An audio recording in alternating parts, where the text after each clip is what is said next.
Cari telespettatori, ben ritornati con noi ancora, buon anno, perché visto che è il venerdì storico per quanto riguarda la presenza dello SPCGL del Veneto, buon anno anche ai nostri ospiti. Abbiamo qui con noi il piacere di avere Elena Di Gregorio, segretaria dello SPCGL del Veneto, segretaria ovviamente generale, grazie di essere qui con noi. Buongiorno, ben ritrovati. E ben ritornato anche Giuseppe Di Girolamo, segretario regionale SPCGL Veneto, responsabile previdenza. Grazie, buongiorno a tutti.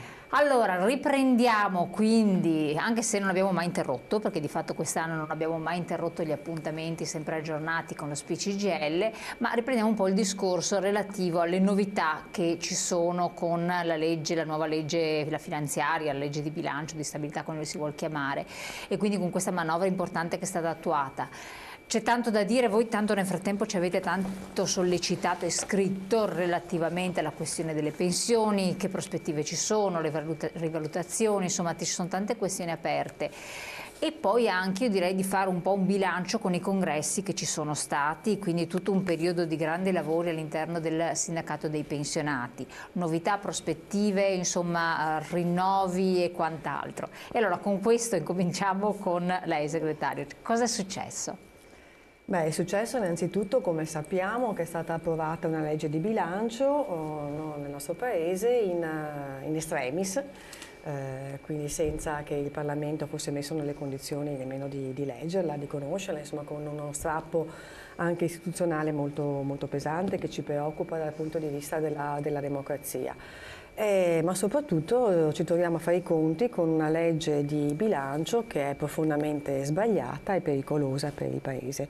E noi siamo preoccupati come sindacato dei pensionati, perché poi è una legge che è una manovra che colpisce in maniera pesante anche i pensionati. Ecco, che cosa? Analizziamo un po' nel merito anche l'evoluzione che c'è stata, in che posizione vi ha visto via via? Ma noi siamo fortemente impegnati con una piattaforma che è una piattaforma unitaria di tutto il mondo dei pensionati, assieme anche alle confederazioni CGIL, CISL e UIL, per una riforma della legge Fornero. Ne abbiamo parlato tante volte anche qui in questa trasmissione ed è una riforma che è attesa dal mondo del lavoro, dei cittadini, dei pensionati, che noi abbiamo sollecitato e continuiamo a sollecitare, ci siamo mobilitati, abbiamo riempito le piazze chiedendo un intervento.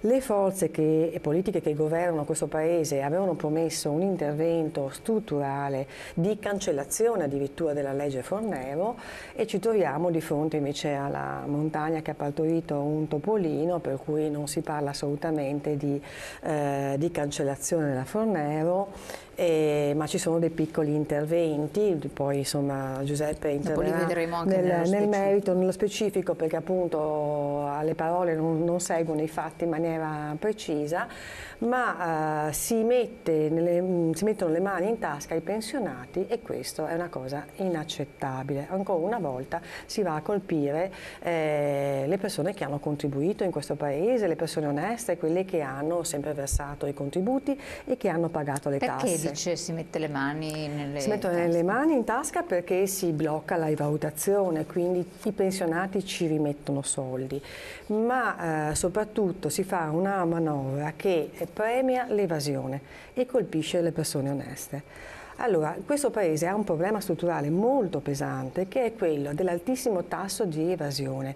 In questi giorni sono usciti anche i dati rispetto all'evasione IVA, che è un pezzettino piccolo dell'evasione complessiva, ma in Italia si evadono 35 miliardi di IVA. Il valore di una manovra finanziaria, 35 miliardi che è un quarto di tutta Europa, quindi siamo proprio in testa rispetto a questa evasione, ma nel nostro Veneto sono 3 miliardi, quindi non sono bricioline, sono delle cifre mostruose.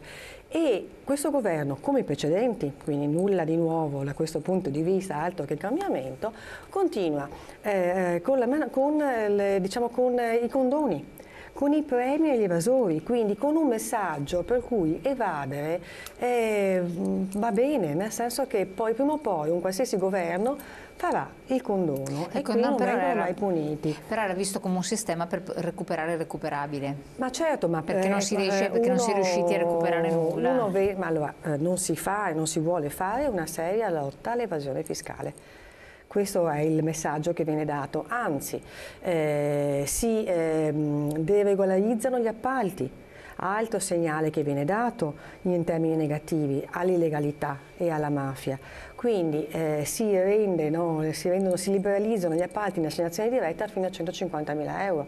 Sono più del 50% gli appalti in Italia che stanno dentro questa cifra. Significa che si favorisce la corruzione e l'illegalità. Però gli appalti erano bloccati e molti imprenditori del settore edile lamentavano. Un conto è intervenire sulla macchina pubblica. Noi abbiamo bisogno di efficientare la pubblica amministrazione, che è un fardello pesantissimo che frena lo sviluppo di questo Paese.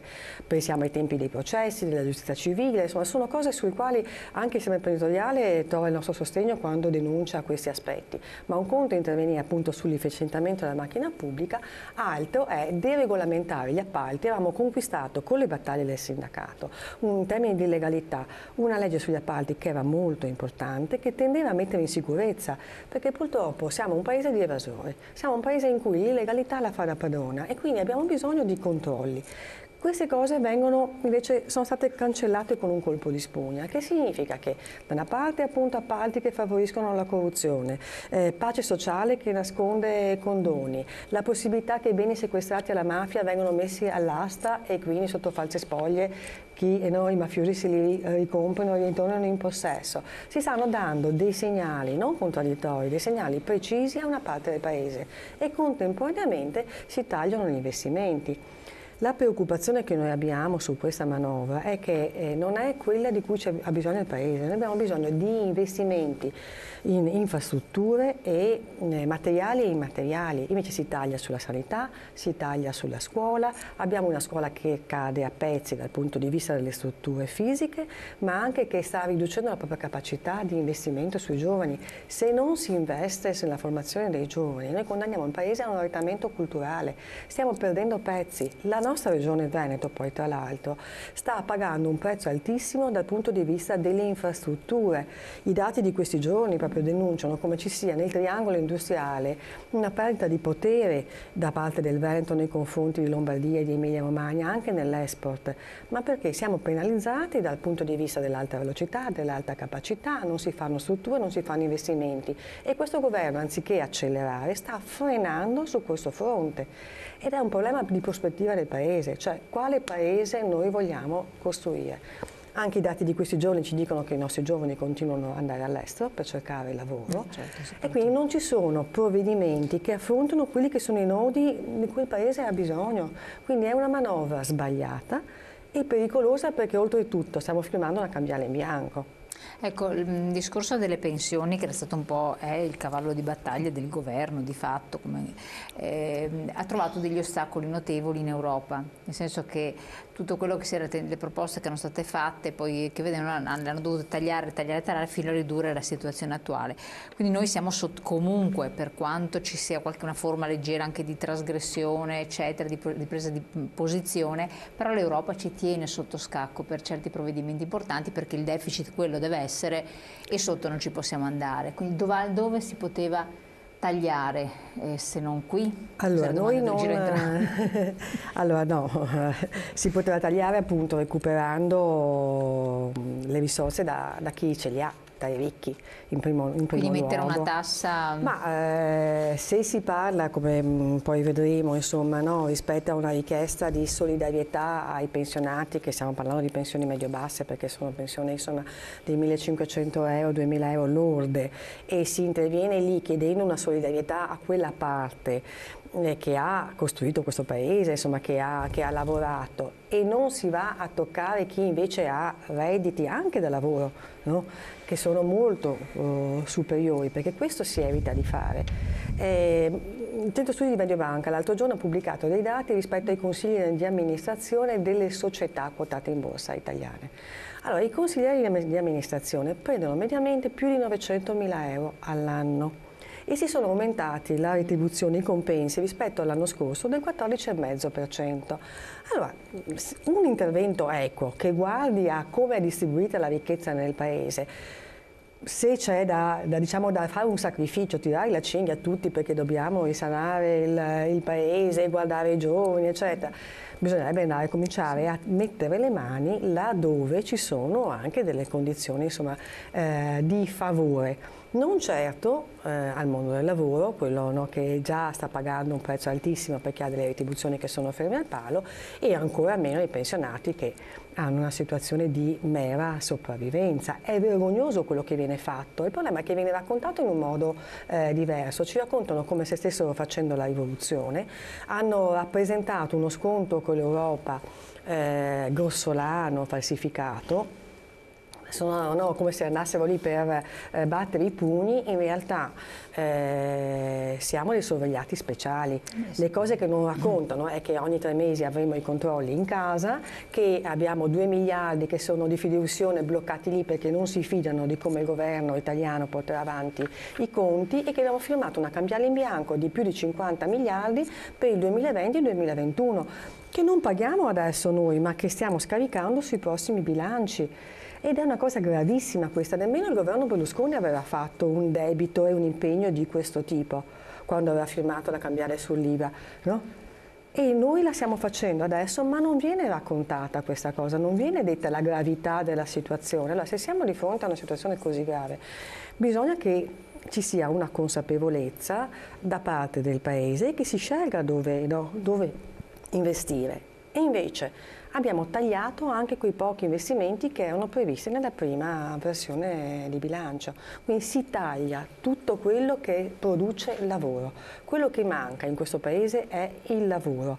E non si può continuare a pensare di risolvere questo problema dando assistenza finta, reddito cittadinanza, che poi insomma riguarderà una parte del paese, perché abbiamo già visto insomma, rispetto anche alla distribuzione territoriale, insomma, che non... Però il Sud lo rivendica, dice di averne bisogno, perché sono in una situazione dove non riescono a trovare lavoro, non riescono a trovare occupazione e hanno bisogno di provvedimenti di sostegno. Allora, un conto sono interventi a sostegno della povertà, no? Rispetto al quale noi avevamo con i governi precedenti ottenuto il REI, che è un reddito di inserimento, l'avevamo fatto assieme all'Alleanza per la Povertà. Viene mantenuto questo REI? Allora, stiamo parlando di un qualcosa che non si sa, perché noi non abbiamo in mano il decreto attuativo del reddito di cittadinanza e dell'intervento sulla pensione per quanto riguarda la fantomatica e millantata quota 100. Quindi non c'è ancora nulla di concreto, perché arriverà nei prossimi giorni, insomma,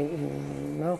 E quindi lo vedremo concretamente. Ad oggi non abbiamo la versione definitiva rispetto a questo. Il REI stava cominciando a funzionare, era insufficiente come risorse, quindi se c'era un intervento legato alla povertà, lo strumento c'era, no? Invece si vuole continuare a dire che bisogna ripartire da zero, cancellare, negare tutto quello che c'era l'esistente, ma ripartire da zero significa che veramente si riparte da zero, perché poi per far funzionare le cose ci vogliono strutture, ci vogliono strumenti, ci vogliono mesi. E quindi quando sentiamo dire in televisione da qualche ministro si va alle poste, si va al CAF, noi abbiamo anche noi i nostri istituti, appunto, il CAF, ma il CAF dice noi siamo pronti, ma per fare cosa? Ce lo dicessero, per fare cosa? Non ci sono informazioni, non ci sono istruzioni, non c'è nulla di concreto, quindi una cosa prima che funzioni ci vuole il tempo, no? E quindi si distrugge prima di costruire. Certo. Questa è la preoccupazione, anche per un tema delicatissimo come quello della povertà, che necessita veramente di interventi. Però ai nostri giovani noi dobbiamo dare lavoro. Questo è un'altra problematica. Noi dobbiamo avere il lavoro di cittadinanza, non l'assistenza. Un conto no, è le situazioni che vanno affrontate perché sono di emergenza, ma ormai nel nostro paese la povertà non è più un'emergenza, sta diventando una normalità, perché abbiamo le famiglie che sono povere, quando c'è una persona disabile in casa si va in una situazione di povertà, i giovani che non trovano lavoro, che devono andare all'estero, oppure che dal sud sono costretti a venire al nord, perché ormai c'è una migrazione anche interna, che è uno spopolamento. Infatti è impressionante. E quindi anche investire al sud è un bel tema, perché le migliori menti e le energie vitali si spostano, non possono restare lì. Comunque, per quanto riguarda, questo rispondendo a una mail che era arrivata, il reddito di cittadinanza vi vede contrari? Allora, noi dobbiamo capire cos'è. Bisogna capire cos'è, perché se è una forma di intervento a sostegno della povertà, c'era già il REI che va potenziato e quindi su questo bisogna lavorare, che è un intervento che vede l'impegno anche dei servizi sociali, perché c'è un tema che è legato anche all'inserimento e al recupero in una comunità di situazioni che sono emergenziali. Se è invece un inserimento lavorativo è un'altra cosa, ma lì c'è tutto il lavoro che vede l'impegno dei centri per l'impiego, che è tutto da costruire. Perché non dimentichiamoci che sono stati destrutturati i centri per l'impiego, perché prima erano delle province, poi la Del Rio ha cancellato le province, poi non c'è stata la riforma istituzionale e comunque mancano organici, mancano le competenze. Bisognerebbe, le politiche attive per il lavoro sono indispensabili. Noi siamo fortemente favorevoli a che si investa sui centri per l'impiego e sulle politiche attive per il lavoro. Farlo però distribuire il lavoro che non c'è è complicato. Torniamo alla matrice di tutto, bisogna creare lavoro. Questo Paese ha bisogno di strutture materiali e immateriali, bisogna investire sugli asili. Anche perché le pensioni vengono pagate da chi lavora sostanzialmente. Sì, ma voglio dire, abbiamo bisogno di mettere in sicurezza il territorio e l'ambiente e quindi lì si crea lavoro. Abbiamo bisogno di fare asili nido e scuole, anche per favorire il lavoro delle donne, perché altrimenti sappiamo che questa cosa siamo fanalino di coda in Europa. Abbiamo un sistema culturale e un'arte da valorizzare come patrimonio artistico anche per il turismo. Abbiamo una ricchezza del paese da mettere, da far fruttare e giovani che sono laureati, che hanno studiato, sui quali abbiamo investito che non mettiamo al lavoro. Lì sarebbero gli investimenti, lì sarebbe da andare allo scontro con l'Europa per dire noi spettiamo quel vincolo perché quel vincolo è assurdo, no? È un vincolo che frena lo sviluppo di un paese, ma investiamo appunto per creare lavoro, perché lì si genera poi reddito, si genera ricchezza, ma si genera anche quella dignità. Certo, allora a me piace ricordare la Costituzione. Il primo articolo della Costituzione è una Repubblica fondata sul lavoro. In quelle poche parole c'è l'essenza di quella che erano i nostri padri fondatori, l'origine del nostro paese. Non è fondata sull'assistenza. Certo, non ho questo chiarito. È fondata sul lavoro. Quindi noi rivendichiamo la dignità del lavoro, un lavoro che deve essere ben retribuito, adeguatamente retribuito. Perché noi è una cosa con la quale anche il reddito di cittadinanza non fa i conti, è il lavoro povero. Ci sono persone che lavorano e che non arrivano a fine mese, così come ci sono pensionati che hanno lavorato una vita, che hanno una pensione e visto anche il livello di pensione media che abbiamo in Veneto, che non arrivano a fine mese. Assolutamente, ma infatti e che vengono con questa manovra tartassate e penalizzate. È una cosa vergognosa. Noi siamo arrabbiatissimi, siamo già scesi, ci siamo già mobilitati, abbiamo manifestato davanti alle prefetture a Venezia, così come in tutta Italia, e noi siamo intenzionati a continuare la mobilitazione contro questa manovra e contro questo intervento penalizzante di blocco delle valutazioni. Secondo voi nei decreti attuativi si potrà intervenire in qualche modo come correttivo e quindi c'è ancora un margine di intervento, oppure ormai alle acta est, il dato è tratto? Ma si deve intervenire, perché allora ci sono troppe le persone che si stanno ribellando e stanno reagendo a questa manovra di bilancio. Non c'è solo appunto il mondo dei pensionati, c'è il mondo del lavoro, il sistema delle imprese che ha bocciato questa manovra, gli artigiani, il Confindustria, perché appunto non ci sono gli interventi strutturali, non ci sono gli investimenti, non c'è il lavoro. E quindi è una manovra che è sbagliata, bisognerà nell'attuazione, nelle scelte che vengono fatte intervenire. Ma lo stesso Presidente Mattarella, quando nel messaggio di fine anno ha detto non si può mettere la tassa sulla bontà, quella cosa vergognosa che hanno fatto, di aumentare la tassazione a tutte le associazioni di volontariato, che tra l'altro colpirà anche le case di riposo pubbliche. No? È un tema che è inaccettabile. Verrà fatta questa cosa? Ma noi ci auguriamo che venga ascoltato anche l'appello del Presidente della Repubblica, che è un autorevole appello, e che quindi si metta a mano a delle scelte che sono scellerate, ma che sono state fatte nella fretta di far quadrare dei conti per accontentare propaganda elettorale. È questo che ci preoccupa. chiaro. Poi passo la parola a Giuseppe sul tema delle pensioni, ma è questo che ci preoccupa, che siamo in mano a un mix tra incompetenza, non conoscenza dei meccanismi e irresponsabilità, come se non ci fosse un domani. Si vive all'oggi perché dobbiamo andare a votare per l'Europa e quindi bisogna tesorizzare un consenso. Noi abbiamo a cuore il futuro del nostro paese, nostro e dei giovani. Certo, dopo torneremo sulla questione anche a livello regionale di sanità e sociale, mi do la parola, però adesso ci buttiamo a bomba anche su analisi tecniche, però voglio andare prima in pubblicità così abbiamo più tempo da dedicare completamente, abbiamo anche le slide di supporto, quindi pochi secondi, poi siamo di nuovo con voi.